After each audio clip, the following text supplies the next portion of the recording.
On January 16th, 2021, Sashado finally released the Freelance Heists expansion. There's a lot of content to talk about, but there's one thing that stood out to me the most. Normally, in a play, there's an invisible wall that stands between the audience and the actors on the stage, where the actors pretend like the audience isn't there and act out their script as if it were an actual story happening in real time. This generally has the effect of making the characters feel more real and genuine. However, sometimes the character might acknowledge that their role is fictional or address the audience. When that invisible barrier between audience and character is violated, it's known as breaking the fourth wall, and that's exactly what Sashado did in the Freelance Heists.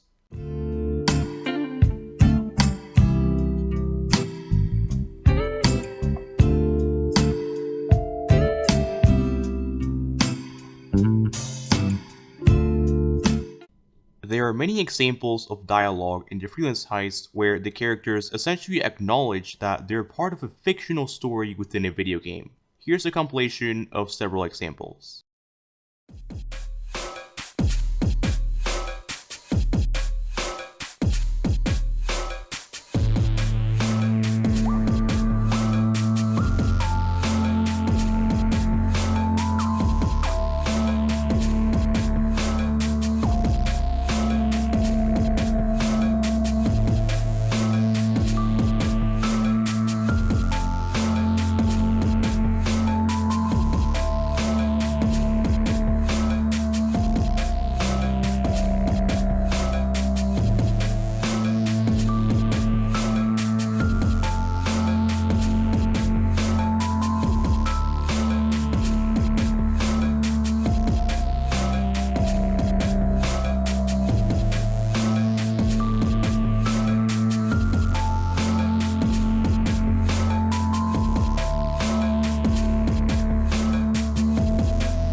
One purpose of this dialogue is humor, because it's amusing to see the characters joking about the game's mechanics.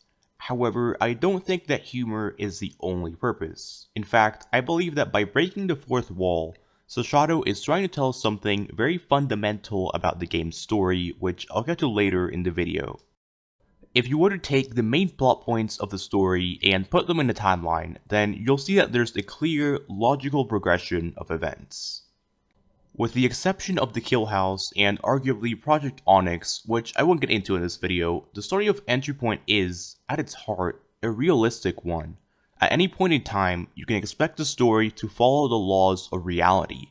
It feels like something that really could have happened in the real world. However, the same cannot be said about the gameplay. There are several gameplay mechanics that wouldn't make sense in the real world. One of the best examples is the level system, because there's obviously no such thing as levels or perks or a skill tree in real life. Imagine how ridiculous it would be if a real life agent were to say, "Whoops, I already learned too many skills, I guess my brain doesn't have enough space left for any more," or "Whoops, I already learned how to hack and pick locks, so I guess I must be physically incapable of using C4.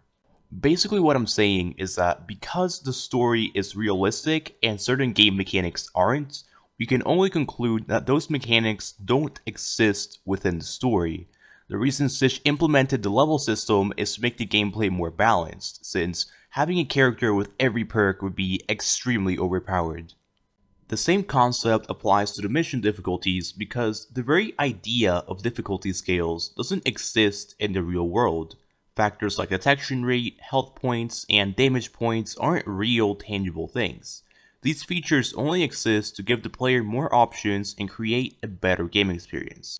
Basically what I'm saying is that most game mechanics don't define the story in any way, and there isn't necessarily a correct canon answer. They have nothing to do with the story and everything to do with the gameplay. There are actually a few choices that seemingly impact the story. For instance, in The Scientist, the player's choices decide whether Rivera lives or dies. This seems like a pretty significant difference, and it might lead some to falsely conclude that Rivera alive is canon while Rivera dead isn't, or vice versa. However, this ignores the fact that this choice is ultimately inconsequential. The background for the scientist is that Rivera contacts Phoenix offering intel on Halcyon in exchange for protection, and the freelancer raids the safe house in London with the goal of extracting Rivera and getting the intel. The conclusion is that Phoenix gets the intel on the bunker holding Project Onyx. These points are what I call nodes. They're plot points that are fixed in place and not changed by anything. For the story to properly flow, there has to be a thread connecting each node to the next, but there isn't just one way to connect them. If Rivera survives, then she can give Phoenix the intel, but even if she dies, Phoenix can get the intel from the control room anyway. There isn't really a correct answer as to whether Rivera dies or not. Both scenarios are equally correct, and there isn't anything to put one over the other. Overall, only the nodes are definitively canon.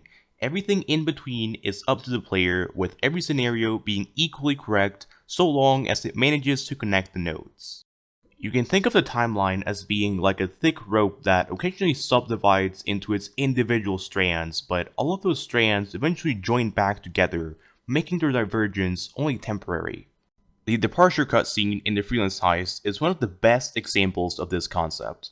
In this cutscene, the player has the choice to either kill or spare Harvey, with each scenario playing out slightly differently. This is a divergence in the timeline, and so one might initially believe that one scenario is canon while the other isn't. However, this is only a temporary divergence because both scenarios lead back to the same node. The freelancer learns the same lesson and goes on to do the same things. Ultimately, whether Harvey lives or not has no effect on the rest of the story, and I guess you could say that he stops existing in the canon after departure. Thus, both scenarios are equally valid, with neither of them being definitively canon.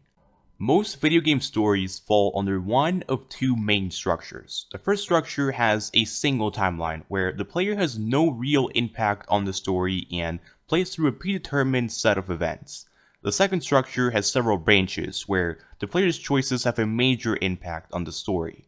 Entry Point is unique in that it combines both of these structures. The player has a lot of freedom in terms of how they carry out the missions, with their actions also determining the status of several characters. However, because the nodes are fixed in place, it's as if there were a single timeline even though there's a virtually infinite number of different scenarios. Thus, I would consider the Entry Point timeline to be a paradoxical and complex one, as it implements two totally different models at the same time. Before I get to the final part, it's time for some entry point memes.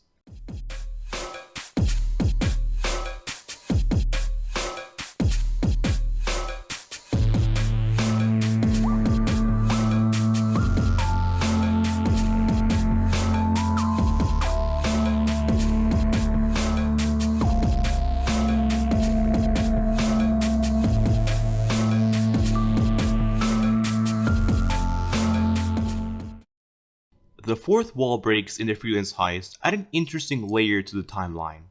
In the setup, the freelancer infiltrates a security company and tags the armored trucks with the hopes of being able to hijack them later. In the score, the freelancer successfully steals the gold from the trucks, so the success of the operation is a canon fact, or a node. I already established that several scenarios can be simultaneously canon so long as they connect the nodes. However, if a scenario doesn't connect the nodes, then it can't be canon, seeing as it contradicts a fixed plot point. In the setup, killing a guard would lead to the shipment getting cancelled, which would make the rest of the expansion impossible. Therefore, killing a guard in the setup would make the run not canon. Normally, contradicting the canon would instantly fail the mission, but in lower difficulties, Sich allows you to keep playing. This illustrates the separation between gameplay and story. Although the scenario isn't canon, the game lets you keep playing because Sich wanted lower difficulties to be easier. Seeing as these runs aren't canon anyway, Sitch decided it would be funny to make the characters break the fourth wall by joking about the game mechanics.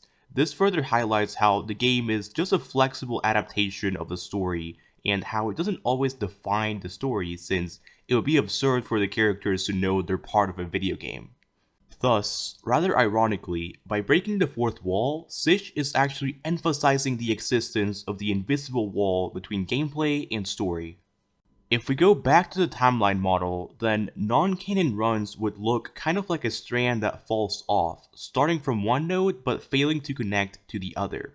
Another example of a dead end in the timeline would be the Black Dusk Loud.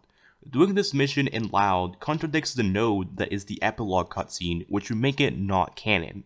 However, Sitch still gives us the option to do it in Loud, not only because it's a fun gameplay experience, but also because it gives insight on Project Onyx by revealing the Onyx unit. The run itself may not be canon, but the different gameplay structure allows the player to see a different piece of lore. Overall, the Entry Point story has a pretty complex structure, but I hope this video helped to explain its seemingly paradoxical nature. Also, if you're 13 or older, then I would recommend joining my Discord server, which is linked in the description below. It's the best place to get in contact with me or hang out with the community. Anyway, I'll see you guys next time.